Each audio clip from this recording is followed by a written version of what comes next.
Azərbaycanda ən gözəl xanım kimdir? Vallahi mən bilmirəm. Maraqlanmıram da. Xanımlarla da yaşımızın o devridir ki biz maraqlanmırıq.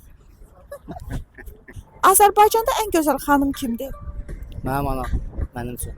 Bütün xanımlar gözəldir, mənim anam da mənim üçün gözəldir.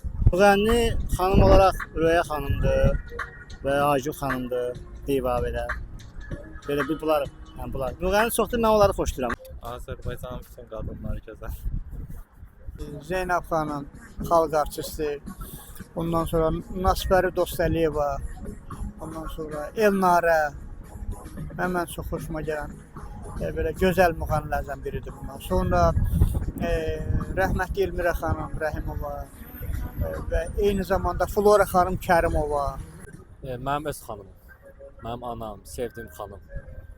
Yəni elə bir seçdiyim bir qadın yoxdur. Yəni yəqin ki anam olardı. Mənim üçün mənim anamdır. Məşhurlardan kimi deyə bilərsiniz? Məşhurlardan mən Flora Kərimovanı deyə bilərəm. Ondan sonra Fəxriyə Xələfovu deyə bilərəm. Bizim stilist dizaynerimizdir, modeliyer. Azərbaycanda ən gözəl xanım kimdir? Ən gözəl xanım mənim anam. Məşhurlardan kimi deyə bilərsiniz? Baxmıram televizora. Asıl.